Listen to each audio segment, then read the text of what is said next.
네, 오늘 함께 읽을 말씀 이사야서 56장 1절부터 8절의 말씀 변재현 집사님 음성을 통해 듣도록 하겠습니다. 여호와께서 이와 같이 말씀하시기를 너희는 정의를 지키며 의를 행하라. 이는 나의 구원이 가까이 왔고 나의 공의가 나타날 것임이라 하셨도다. 안식일을 지켜 더럽히지 아니하며 그의 손을 금하여 모든 악을 행하지 아니하여야 하나니 이와 같이 하는 사람, 이와 같이 굳게 잡는 사람은 복이 있느니라. 여호와께 연합한 이방인은 말하기를 여호와께서 나를 그의 백성 중에서 반드시 갈라내시리라 하지 말며 고자도 말하기를 나는 마른 나무라 하지 말라. 여호와께서 이와 같이 말씀하시기를 나의 안식일을 지키며 내가 기뻐하는 일을 선택하며 나의 언약을 굳게 잡는 고자들에게는 내가 내 집에서 내 성 안에서 아들이나 딸보다 나은 기념물과 이름을 그들에게 주며 영원한 이름을 주어 끊어지지 아니하게 할 것이며 또 여호와와 연합하여 그를 섬기며 여호와의 이름을 사랑하며 그의 종이 되며 안식일을 지켜 더럽히지 아니하며 나의 언약을 굳게 지키는 이방인마다 내가 곧 그들을 나의 성산으로 인도하여 기도하는 내 집에서 그들을 기쁘게 할 것이며 그들의 번제와 희생을 나의 제단에서 기꺼이 받게 되리니 이는 내 집은 만민이 기도하는 집이라 일컬음이 될 것임이라. 이스라엘의 쫓겨난 자를 모으시는 주 여호와가 말하노니 내가 이미 모은 백성 외에 또 모아 그에게 속하게 하리라 하셨느니라. 아멘. 네, 벌써 성탄절이 열흘 앞으로 다가왔습니다. 성탄절은 예수님께서 그리스도로 구원자로 이 땅에 오셨음을 기뻐하고 기념하는 날이 성탄절이라면 대강절은 또는 대림절은 그 성탄절을 기다리는 기간입니다. 그냥 기다리는 것이 아니라 우리가 끊임없이 묻고 이 기간에 되새겨야 할 질문이 하나 있습니다. 바로 어떤 메시아가 오셨는가, 그리고 어떤 나라가 오고 있는가 라는 질문을 꼭 하면 건강한 절기를 보내실 수 있으실 것입니다. 구약 성경의 이스라엘 백성은 그들의 조상 중에 가장 위대한 왕이라고 여겨지는 성군 다윗과 솔로몬이 다시 와서 그들의 위대했던 나라를 회복하기를 고대했던 것 같습니다. 아마도 우리가 대강절을 기다리는 마음처럼 이들도 그런 메시아를 기다렸던 것 같습니다. 우리가 들었던 주일 설교의 본문이 되는 아모스서와 미가서도 그런 하나님의 나라를, 그런 메시아를 기다리고 회복하라고 선지자들을 통해서 하나님께서 말씀하신 내용들입니다. 이사야서 역시 마찬가지입니다. 성경 통독하시다 보면 이사야서 역시 좀 본문이 길고 좀 더 어려운 부분들이 있어서 좀 어렵게 느껴지실 수도 있는 책이지만 이사야서는 총 66장으로 좀 길고요. 그 안에는 이스라엘 족속에게 내려지는 그런 심판과 멸망에 대한 경고 메시지가 많이 들어있습니다. 하지만 중간중간에 또 뒷부분으로 갈수록 하나님 나라가 회복될 것이다, 메시아가 오실 것이다, 또 다 잘 아시는 것처럼 고난받는 종이 오셔서 그 하나님의 나라를 회복할 것이다 라는 회복과 희망과 구원의 메시지가 가득 담겨있는 것이 이사야서입니다. 그래서 이사야서는 3부작으로 나눌 수 있다면, 세 부분으로 나눌 수 있다면 오늘 읽으신 56장은 3부의 일부, 시작 부분이라고 할 수 있겠습니다. 56장 1절 다시 보겠습니다. 너희는 정의를 지키며 의를 행하라. 이는 나의 구원이 가까이 왔고 나의 공의가 나타날 것임이라 하셨도다. 메시아를 통해서 구원이 시작되고 공의의 하나님 나라가 펼쳐질 것을 이사야서는 700년을 앞서서 예언하고 있는 내용입니다. 그리고 이런 나라를 위해서 너희가 준비하라. 물론 구약 성경 속 이스라엘 백성들은 수백 년 동안 메시아를 기다렸습니다. 우리가 그냥 매년 대강절을 절기로 보내는 것 이상으로 열렬히 기다렸습니다. 우리가 교회에서 다시 오실 예수님, 재림 예수를 기다리는 것만큼 어쩌면 그 이상으로 메시아를 기다렸습니다. 여전히 기다리고 있습니다. 그런데 문제는 얼마나 열심히, 열렬히, 뜨겁게 기다리느냐가 문제가 아니라 어떤 메시아를 기다리는가, 그리고 메시아에서 의해 다스려질 나라는 어떤 나라인가, 이것이 바로 문제입니다. 오늘 본문을 보면 세 가지 측면으로 이야기하는 것 같습니다. 첫 번째는 안식일의 회복입니다. 잘 아시는 것처럼 물론 유대인들은 지금까지도 안식일을 철저히 준수합니다. 안식일엔 너희가 아무 일도 하지 말라. 라는 그 안식일의 계명을 지키기 위해서 정말 격렬하게 아무것도 하지 않습니다. 제가 열흘 정도 전에 말로만 듣던 안식일 전용 엘리베이터 영상을 인터넷에서 봤습니다. 사밧 엘리베이터라고 하죠. 사밧이 안식일을 나타내는 히브리어 단어인데요. 이 안식일 전용 엘리베이터의 특징이 하나 있습니다. 바로 엘리베이터 안에 모든 버튼이 눌려져 있습니다. 가령 제가 12층을 간다고 한다면 저는 그 엘리베이터에 탑승하게 되고 2층부터 11층까지는 서고 문이 열리고 닫히기를 반복하고 시간이 흘러서야 12층에 도달할 수가 있습니다. 엘리베이터 버튼 하나 누르는 것조차도 일로, 업무로 여겨지기 때문에 일을 하지 않기 위해서 안식일 전용 엘리베이터를 따로 만든 것입니다.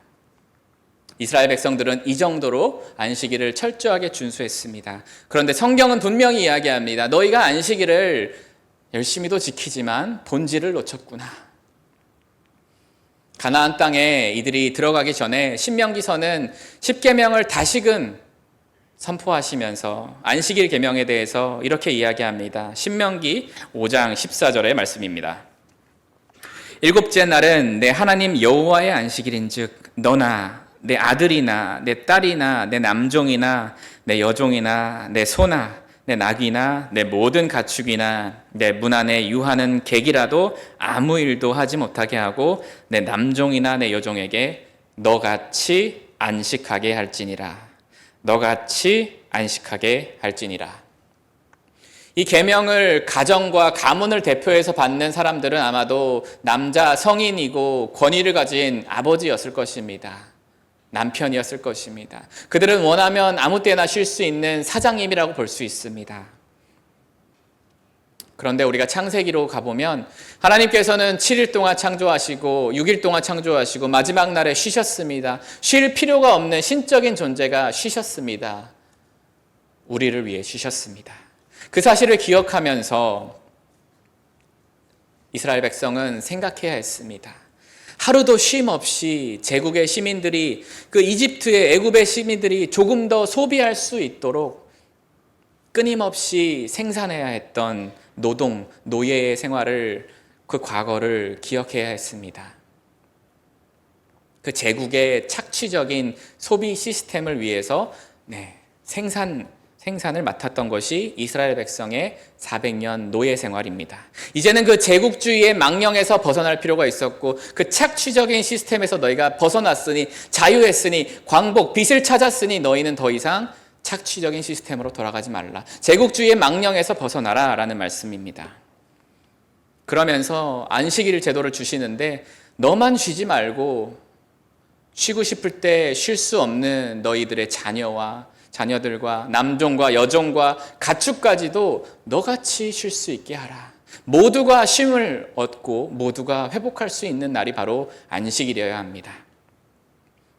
그래서 안식일의 본질은 무엇인가? 첫째는 저항하는 것입니다. 제국주의적이고 착취적인 시스템에 저항하는 것이 안식일의 본질입니다. 그리고 두 번째는 내가 쉬는 것만큼이나 중요한 것이 다른 사람도 함께 쉬고 있는가? 내 앞사람도 내 옆사람도 우리 구역원들도 함께 쉬고 있는가? 남아프리카 공화국 출신의 저명한 신학자 한 분이 있습니다. 데스먼드 투투라는 신학자인데요. 이 신학자 투투는 4년 전에 소천하셨습니다. 근데 이분이 아프리카에서 이제 아프리카 출신이시다 보니까 아프리카 문화를 잘 설명을 해주시는데요. 아프리카 대륙의 여러 나라에서는 특히 반투어족을 쓰는 국가들에서는 특징이 하나 있다고 합니다. 우리가 안녕하십니까? 안녕하세요. 안부 인사를 물을 때에 네, 안녕하세요. 어떻게 지내십니까? 저는 잘 지냅니다. 영어로도 How are you? 하면 I'm fine 이런 대화가 이어지잖아요. 그런데 반투어는 특징이 있다는 것입니다. 저는 요즘 잘 지냅니다. 또는 I am fine. 1인칭 주어가 올 수 없다는 것입니다. 항상 복수로 주어가 복수여야 한다는 것입니다. 내가 아니라 우리는 잘 지냅니다. 요즘 저희는 조금 힘듭니다. 일명 우분투라고 합니다. 반투어로 우분투는 당신이 존재하기에 내가 존재합니다. 당신이 있기에 저도 있습니다. 라는 뜻이 바로 우분투입니다. 그러면서 데스먼드 투투 신학자가 덧붙입니다.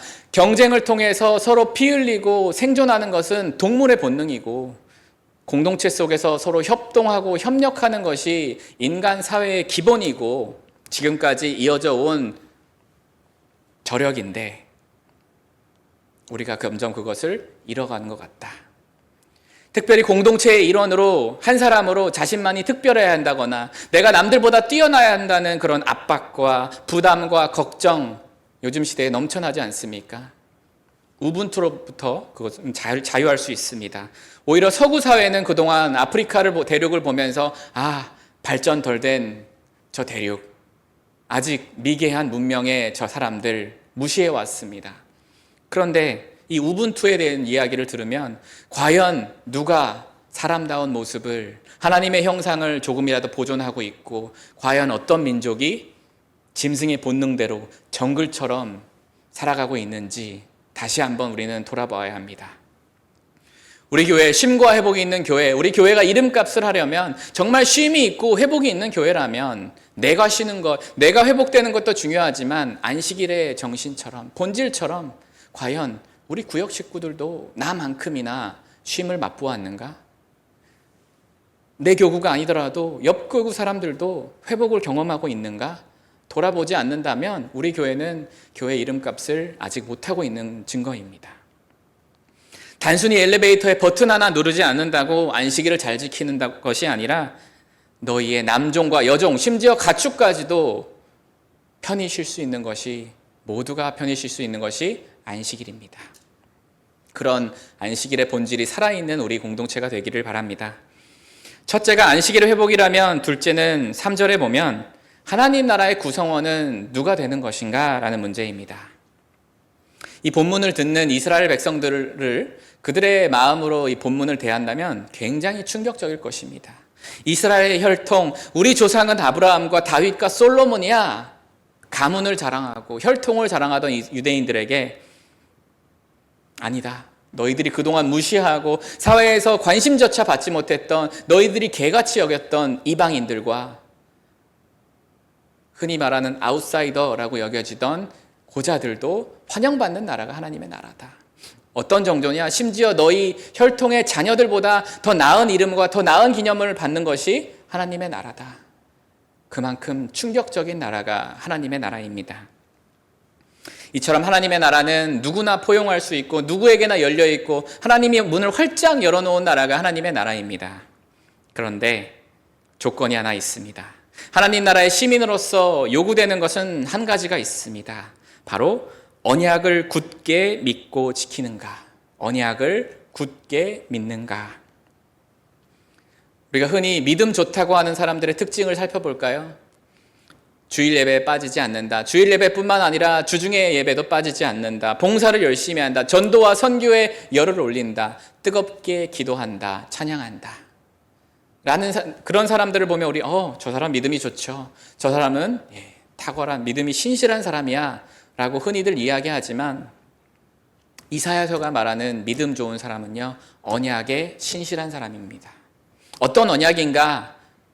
하나님께서 약속하신 그 메시아가 오셔서 하나님 나라가 시작되고 공의롭고 정의로운 나라가 회복될 것이다. 이 언약을 믿는 사람이 바로 믿음 좋은 사람이다 라고 이야기합니다. 그런 나라는 어떤 나라인가? 혈통과 또는 우리의 교회에서의 신앙의 이력이나 그런 업적이 아니라 은혜로 들어가는 나라다. 우리 그랜드 투어 팀이 7주 후면 런던으로 출발하게 되는데 런던에 여러 교회가 있지 않습니까? 그 중에 홀리 트리니티 브롬턴 교회가 있습니다.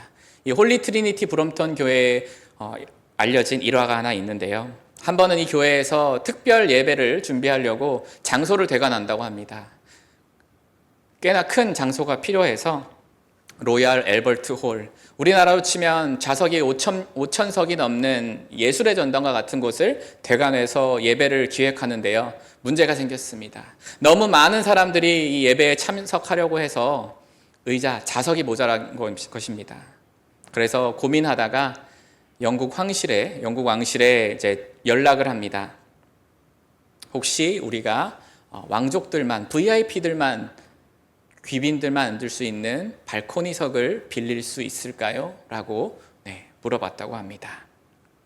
국가 원수나 왕족들만 앉을 수 있는 가장 전망이 좋은 그 발코니석. 영국 왕실에서는 허락을 해줬지만 조건은 하나 달았습니다.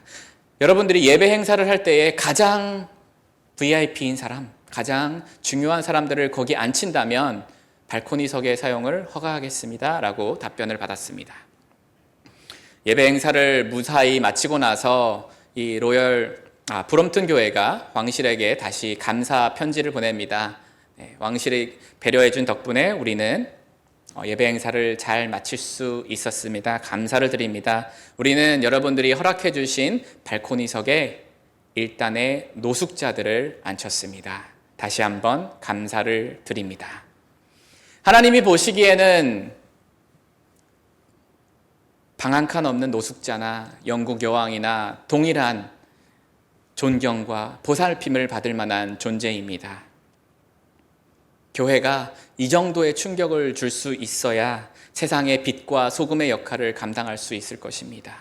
선민의식으로 가득 차 있고 특권의식으로 가득 차 있고 계급 구조가 공고히 살아있는 지금 이 시대에 세상을 부끄럽게 할 수 있는 교회라면 이 정도는 해야 한다고 생각이 됩니다. 세상에서는 찬밥 신세인 노숙자일지라도 예배에 대한 마음이 있다면, 예배 가운데 하나님 나라를 경험하고 싶은 그런 열정이 있다면 그들에게는 가장 좋은 자리가 준비되어 있어야 한다는 것이죠. 우리 성경만 뒤져보아도 아브라함에게 하나님께서 어떻게 나타나셨습니까? 나그네의 모습으로 나타나셨습니다. 그냥 지나칠 수도 있는 나그네를 아브라함은 정성껏 대접했습니다. 예수님은 이 땅에 어떤 모습으로 오셨습니까? 사람들이 무시했습니다. 어떻게 나사렛 출신의 선한 사람이 나올 수 있겠습니까? 나사렛 출신이라고 배척했습니다. 목수의 아들이라고 무시했습니다. 우리는 질문할 수 있습니다.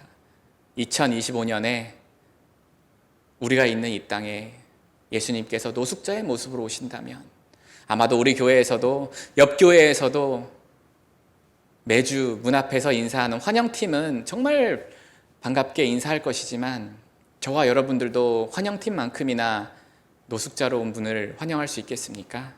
질문할 수 있어야 합니다. 누가 교인인가? 누가 하나님 나라의 시민인가? 눈에 보이는 유형교회, 조직체인 교회는 교회를 얼마나 다녔는지, 직분이 목사이고 장로이고 권사인지 집사인지 이런 것을 통해 신앙의 척도를 따질지 몰라도 이 본문을 통해서 감히 결론 내리자면 하나님이 보시는 믿음의 척도는 과연 우리가 얼마나 언약에 충실한가? 이게 바로 믿음의 척도라고 말씀드릴 수 있습니다. 또 하나 있습니다. 유대인들은 이방인들과 세리들과 고자들과 세리들을 구별하느라 바빴습니다. 하나님은 하나님 나라의 문을 활짝 열어놓으셨는데 과연 우리가 가진 고정관념과 편견과 교리 때문에 그 문을 좁게 하고 있는 건 아닌지 돌아보아야 합니다. 하나님 나라 시민은 하나님이 정하시고 우리는 그저 은혜로 들어왔습니다. 세 번째는 그 언약에 충실한 사람들이 모인 교회에서 드려지는 예배의 회복입니다. 7절입니다. 내가 곧 그들을 나의 성산으로 인도하여 기도하는 내 집에서 그들을 기쁘게 할 것이며 그들의 번제와 희생을 나의 제단에서 기꺼이 받게 되리니 이는 내 집은 만민이 기도하는 집이라. 예배의 요소인 찬양과 기도와 봉헌, 이사야서에 가득 들어 있습니다만 이사야서가 말하는 예배는 어떤 예배인가? 어떤 예배가 참된 예배인가? 자기 중심적이지 않은 예배입니다. 2장 더 넘겨서 이사야서 58장 2절부터 7절 세 번역으로 제가 읽어드리겠습니다. 그들이 마치 공의를 행하고 하나님의 규례를 저버리지 않는 민족이나 되듯이 날마다 나를 찾으며 나의 길을 알기를 좋아한다. 그들은 무엇이 공의로운 판단인가를 나에게 묻고 하나님께 가까이 나가기를 즐거워한다고 한다. 주님께서 보시지도 않는데 우리가 무엇 때문에 금식을 합니까? 주님께서 알아주시지도 않는데 우리가 무엇 때문에 고행을 하겠습니까? 너희들이 금식하는 날 너희 자신의 형량만을 찾고 일꾼들에게는 무리하게 일을 시킨다. 너희가 다투고 싸우면서 금식을 하는구나. 이렇게 못된 주먹질이나 하려고 금식을 하느냐? 너희의 목소리를 저 높은 곳에 들리게 할 생각이 있다면 오늘과 같은 이런 금식을 해서는 안 된다. 이것이 어찌 내가 기뻐하는 금식이겠느냐? 이것이 어찌 사람이 통회하며 괴로워하는 날이 되겠느냐? 머리를 갈대처럼 숙이고 굵은 배와 재를 깔고 앉는다고 해서 어찌 이것을 금식이라 하겠으며 주님께서 너희를 기쁘게 만나실 날이라 할 수 있겠느냐? 내가 기뻐하는 금식은 부당한 결박을 풀어주는 것, 멍에의 줄을 끌어주는 것, 압제받는 사람을 놓아주는 것, 모든 멍에를 꺾어버리는 것, 바로 이런 것들이 아니냐. 또한 굶주린 사람에게 너희의 먹거리를 나누어 주는 것, 떠도는 불쌍한 사람을 집에 맞아들이는 것이 아니겠느냐. 헐벗은 사람들을 보할 때 그에게 옷을 입혀주고 너의 고륙을 피하여 숨지 않는 것이 아니겠느냐. 그리하면 내 빛이 새벽 햇살처럼 비칠 것이며 내 상처가 빨리 나을 것이다. 너의 의로움을 드러내실 분이 내 앞에 가실 것이며 주님의 영광이 내 뒤에서 호위할 것이다. 예배를 누구보다 열심히 드리고 누구보다 자주 드리고 규칙적으로 금식하는 자들이 이스라엘 백성이었습니다. 하지만 다투고 싸우고 타인을 학대하는 너희가 드리는 기도와 예배와 금식은 받지 않으시겠다라고 말씀하십니다. 돌이킴이 없는, 회개가 없는 금식은 필요가 없다. 정의와 공의를 구하는 기도가 아니라면 그저 허공의 소음에 불과하다. 이웃에게 자비롭지 못하면서 하나님의 자비를 구하려고 예배드린다면 시간 낭비이다. 더 오래 기도한다고, 더 뜨겁게 기도한다고, 더 자주 금식한다고 신앙이 좋다는 증거가 될 수 없습니다. 어떤 것이 진짜 예배인지, 어떤 것이 진짜 신앙인지 돌아보아야 합니다. 열심히 믿는 것보다 바르게 믿는 것이 중요합니다. 마찬가지로 예수님께서도 오셨을 때에 종교 지도자들인 율법사들이나 사두개인들이나 바리새인들을 찾아가서 하나님 나라를 시작하지 않으셨습니다. 세상이 주목하지 않은 12명의 어부 출신의 사람들과 함께 하나님 나라를 시작하셨습니다. 지금으로 치면 예수님께서 2025년 대한민국에 오셔서 큰 교회, 교단, 총회에 가신 것이 아니라 세상이, 한국교회가 주목하지 않은 12명과 함께 하나님의 나라를 시작하신 겁니다. 본문을 들은 이스라엘 백성들의 충격이 어땠을까요? 하나님이 기뻐하시는 예배, 기도, 찬양, 근심, 금식, 헌금 다 관계적입니다. 하나님과의 관계가 바르게 되어 있는가? 이웃과의 관계가 바르게 되어 있는가? 물질과의 관계가 바르게 되어 있는가? 그것이 바로 예배입니다. 이사야서를 포함해서 아모스, 미가서 모든 선지자가 이런 것을 지적하고 있고요. 예수님께서도 이것이 바로 진짜 예배다라고 가르쳐 주셨고요. 신약의 서신서들도 교회에게 이런 것이 진짜 예배다 권면하고 있습니다. 오늘 본문을 통해서 살펴봤듯이 이사야서 선지자가 얘기한 메시아로 오신 예수 그리스도, 그가 오신 이유는 무엇일까? 언약을 굳게 믿고 지키는 자들과 하나님 나라를 시작하기 위해 그분은 오셨습니다. 고대 이집트나 로마 제국이나 오늘날의 자본주의 제국이 아니라 이방인들과 고자들도 환영받는 나라, 그저 언약을 굳게 믿고 지키려는 사람들이면 환영받는 나라를 위해 그분이 오셨습니다. 우리의 편견과 고정관념과 교리적인 틀을 벗겨내야, 깨부셔야 그런 하나님의 나라가 보이기 시작합니다. 그런데 성경은요, 이미 오래전부터 그 나라를 약속하고 있었습니다. 히브리서 12장 28절의 말씀, 우리 합독하면서 말씀을 맺으려고 합니다. 히브리서 12장 28절 같이 읽겠습니다. 그러므로 우리가 흔들리지 않는 나라를 받았은즉 은혜로 받자. 이로 말미암아 경건함과 두려움으로 하나님을 기쁘게 섬기시. 그런 하나님의 나라가 굳게 믿어지시기를 소망합니다. 이사야서도 히브리서도 아니 온 성경이 약속한 그 하나님에 대한 언약, 그 언약을 굳게 붙잡기를 고대하는 2025년 대강절 주일이 되시기를 주님의 이름으로 축원합니다.